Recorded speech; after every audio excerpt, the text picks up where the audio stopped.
सगी भाभी से प्यार, बिस्तर पर रिश्ता शर्मसार, भाई पर खून सवार, हो गई खूनी तकरार, सगे भाई पर चाकू से वार, भाभी संग देवर फरार, खौफनाक वारदात के बागेश्वर धाम से जुड़े तार।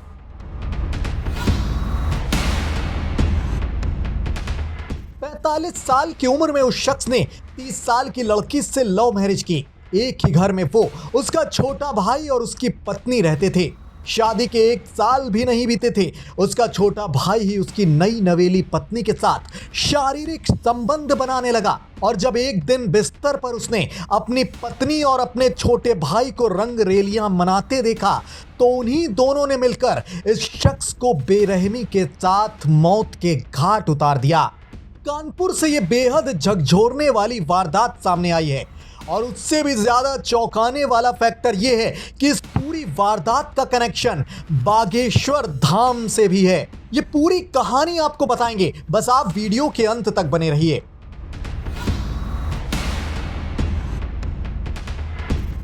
दरअसल कानपुर के बिधूनी में 8 महीने पहले अवैध संबंधों में रोड़ा बने पति की महिला ने अपने देवर के साथ मिलकर चाकुओं से गोद कर हत्या कर दी थी। उसके बाद शव को तालाब में फेंक दिया था। वारदात को अंजाम देने के बाद दोनों मध्य प्रदेश में बागेश्वर धाम आश्रम में सेवादार बनकर छिपे हुए थे। हत्यारोपियों के मोबाइल ऑन करते ही लोकेशन मिलने पर सर्विलांस टीम के वो हत्थे चढ़े और उनके इस खौफनाक और शर्मनाक करतूत का राजफाश हो गया। थाना बिदनू में अप्रैल माह में एक व्यक्ति दिनेश अवस्थी की हत्या की गई थी, जिसमें कि 2 अभियुक्त फरार थे, जिनका नाम है मनोज अवस्थी और पूनम उर्फ गुड़िया। पूनम उर्फ गुड़िया मृतक की पत्नी है और मनोज अवस्थी मृतक का सगा भाई है। इसमें घटना में इन्वेस्टिगेशन के दौरान संज्ञान में आया था कि इन दोनों ने मिलकर दिनेश अवस्थी की हत्या करके ये दोनों फरार हो गए हैं। इनको ढूंढने का सघन प्रयास स्थानीय पुलिस के द्वारा किया गया, कई जगहों पर दबिश भी दी गई। आज करीब 6 महीने बाद इन दोनों को गिरफ्तार कर लिया गया है। इन दोनों के ऊपर स्थानीय पुलिस के द्वारा 25-25 हजार रुपए का इनाम भी था।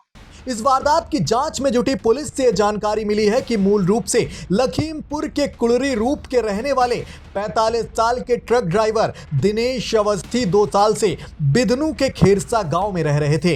1 साल पहले ही उन्होंने सीतापुर की पूनम उर्फ गुड़िया से प्रेम विवाह किया था। वो पत्नी पूनम और भाई मनोज के साथ एक ही मकान में रहते थे। पुलिस की माने तो इस दौरान पूनम के अपने देवर मनोज से पहले शारीरिक फिर प्रेम संबंध हो गए। एक दिन दिनेश ने दोनों को आपत्तिजनक हालत में देखा तो भीषण लड़ाई भी हुई दोनों के बीच। 24 अप्रैल की रात पूनम ने देवर मनोज के साथ साजिश रची और देर रात चाकू से गोदकर दिनेश की हत्या कर डाली। शव के हाथ पैर बांधकर गांव के एक तालाब में फेंक दिया। तालाब में 26 अप्रैल को शव उतराता दिखा तो मनोज ने उसे पैर से दबाने की कोशिश की। ग्रामीणों ने इसे देख लिया और पुलिस को मौके पर ही खबर कर दी। इस बीच मनोज को खबर लग गई और मनोज पूनम के साथ ताला बंद कर मौके से भाग निकला। पड़ोसियों से मिले मोबाइल नंबर के जरिए पुलिस ने दिनेश के छोटे भाई मयानंद को कॉल लगाई, लेकिन फोन स्विच ऑफ आया उसका। पुलिस ने दोनों की तलाश में लखीमपुर खीरी और सीतापुर समेत कई ठिकानों पर दबिश दी, लेकिन कोई सुराग न मिल पाया। पर महज 1 महीने के अंदर मनोज और पूनम का मोबाइल दोबारा ऑन हुआ और सर्विलांस टीम को लोकेशन मध्य प्रदेश मिली। दोनों बागेश्वर धाम में सेवादार बनकर छिपे थे।